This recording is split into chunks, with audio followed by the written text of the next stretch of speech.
Hi hello అందరికీ నమస్కారం అండి. కొత్తగా యూట్యూబ్ ఛానల్ని స్టార్ట్ చేశానండి. మన యూట్యూబ్ ఛానల్ని సబ్స్క్రైబ్ చేసుకోండి. అలాగే కోపం వచ్చినప్పుడు మన మొగుడిని ఒంగోబెట్టి గట్టిగా ఓ గుద్దు గుద్దినట్లు పక్కనే ఉన్న గంట సింబల్ని ఓ గుద్దు గుద్దండి. ఓరు దీని గుద్దులు గోదావరి అవ్వా అనుకుంటున్నారా అండి? గోదావరి అంటే గుర్తుకొచ్చిందండి. మా అత్తగారింటికాడ గోదావరి ఉంటుందండి. మీరు ఓ పాలటి వచ్చినప్పుడు కూసంత చూసిపోండే. ఎంతకీ వస్తాంలే కానీ ఏ ఊరు చెప్పు సావదేంటి బిత్తిరి మొకంది అనుకుంటున్నారా అండి? గన్నవరం అండి. గన్నవరంలో విమానాల స్టాండ్ ఉంది కానీ గోదావరి ఎక్కడుందబ్బా అనుకుంటున్నారా అండి? మరండి మీతో వచ్చిన చిక్కు. గన్నవరం అంటే విజయవాడ దగ్గర ఉన్నది కాదండి. రావులపాలెం వచ్చి రాజోలు బస్సు ఎక్కితే అది అమలాపురం పోతా మధ్యలో ఉన్న మన ఊర్లో దింపేసిపోతుందిలేండి. అన్నట్లు మళ్ళీ మర్చిపోనండోయ్, నేను చేసిన ఈ పలవాన్ని ఎరగదీసి యూట్యూబ్ ఛానల్లో పెట్టేస్తానండి. మా ఆయన గారండి, నీకు అసలు వంటలు చేయడమే రాదని నన్ను ఎగతాళి చేశారండి.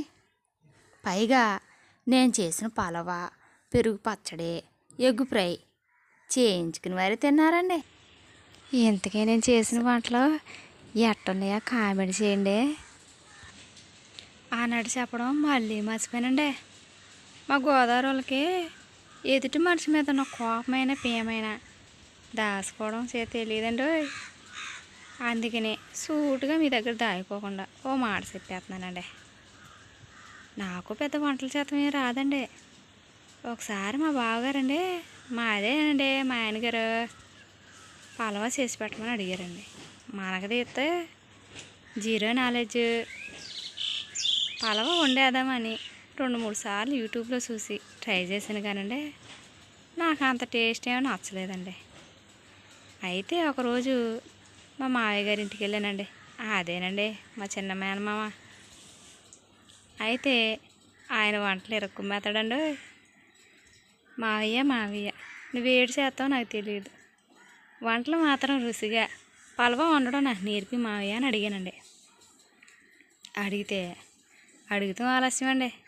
వెంటనే పొయ్యెట్టేసి పలవ ఇలా వండాలని దగ్గరుండి వండించి చూపించాడండి. అప్పటి నుంచి ఎప్పుడు తినాలనిపించినా ఈజీ ప్రాసెసే కదండి, వెంటనే వండుకోవడం అండి, తినేయడం అండి. మరి అదండి మా సంగతే. మొదటిసారి యూట్యూబ్లో వీడియో తీసి ఎడిటింగ్ చేసి యూట్యూబ్లో అప్లోడ్ చేస్తాకండి చాలా కష్టపడ్డానండి. నా కష్టానికి తగ్గట్టు ఓ లైక్ అన్నీ వేసుకోండి. థ్యాంక్స్ అండి. మరి ఉంటానండి.